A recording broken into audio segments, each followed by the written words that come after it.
नमस्कार, जय हिंद। भारत तक देख रहे हैं आप और मैं हूं ऋषिराज। बात करेंगे इजराइल और ईरान की, क्योंकि इन दोनों देशों के बीच आ गया है भारत। भारत कैसे आ गया है इन दोनों देशों के तनाव के बीच में, ये बताएंगे और आपको ये भी जानकारी देंगे कि भारत के आने के बाद ईरान ने क्या बयान दे दिया है, इजराइल का क्या कुछ कहना है, ये सब कुछ इस वीडियो में बताएंगे। क्योंकि देखिए, इजराइल और ईरान का जो तनाव है वो किसी से छिपा हुआ नहीं है, दोनों एक दूसरे के जानी दुश्मन हैं। ऐसे में इन दोनों के बीच भारत का आना काफी अहम है, क्योंकि भारत के संबंध इन दोनों ही देशों के साथ बहुत मैत्रीपूर्ण संबंध रहे हैं। तो क्या खबर है, भारत की कैसे एंट्री हुई है, जरा ये समझाते हैं आपको हम।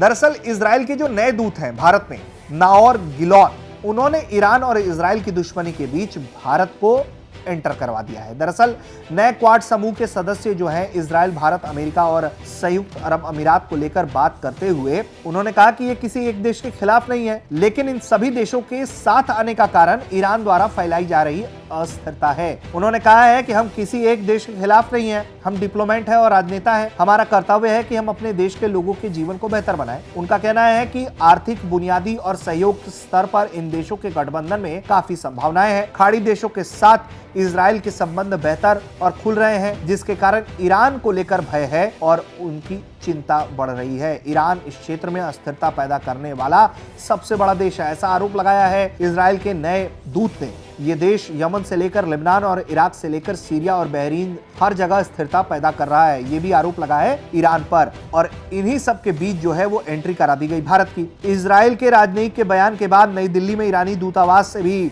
बहुत तीखी प्रतिक्रिया आ गई, क्योंकि जाहिर तौर पर ईरान को यह बर्दाश्त नहीं हुआ कि भारत का नाम कैसे लाया गया, क्योंकि भारत उसका मित्र देश है और भारत भी इन दोनों देशों की जो दुश्मनी है उसको लेकर सीधे सीधे अपनी कोई दखल नहीं रखता है। ईरान के दूतावास ने बयान जारी करते हुए कहा है कि यह प्रतिक्रिया रोमांच की फिराक में मशगूल एक डिप्लोमेट की बचकानी टिप्पणी है। इस बयान में कहा गया है कि इजराइल आतंक का देश है, जिसकी अवैध सरकार फिलिस्तीनियों और मध्य पूर्व के कुछ देशों में रक्तपात और नरसंहार में शामिल है। इस बयान में आगे लिखा गया है कि एक ऐसा देश है जिसका नाम पेगासस जैसे सॉफ्टवेयर से जुड़ा, जिसने पूरी दुनिया की प्राइवेसी को नकारात्मक तौर पर प्रभावित किया। सीरिया और लेबनान के अन्य क्षेत्रों में कब्जे और आक्रमण के इतिहास के साथ साथ काना, कफर, कासिम, सबरा और शीतला शिविरों में निर्दोष लोगों के खिलाफ अत्याचार और वार क्राइम किया। ऐसा देश शांति की गठबंधन का सलाह दे रहा है और दूसरे मुल्कों पर आरोप लगा रहा है। यह अपने आप में दिखावा है, मजाक है। इस स्टेटमेंट के आखिरी हिस्से में भारत का नाम लिए बगैर ईरान ने अपने साथी देशों को सलाह दिया है कि वो इजराइल के चुंगल में ना फंसे। इस बयान में लिखा गया है कि इजराइल का इतिहास मानवाधिकारों के हनन, बच्चों की हत्याओं में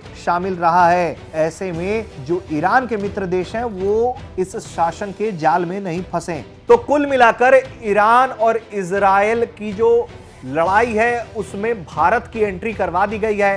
हालांकि भारत ने कभी भी इन दोनों ही देशों के झगड़े पर खुलकर कुछ भी नहीं कहा है। जाहिर है दोनों देशों के साथ जो है भारत के बहुत मैत्रीपूर्ण संबंध रह रहे हैं। ऐसे में भारत इन दोनों देशों के जो झगड़े हैं उस पर कभी कोई टिप्पणी नहीं करता है। लेकिन जिस तरीके से इजराइल के जो दूत हैं भारत में, उन्होंने भारत के नाम की एंट्री करा दी है, उसके बाद से देखना होगा कि अब भारत ईरान को क्या संदेश भेजता है। इस मामले में जो भी बड़े अपडेट्स आएंगे वो भी भारत तक आपको बताता दिखाता रहेगा। देखते रहिए भारत तक। नमस्कार, जय हिंद।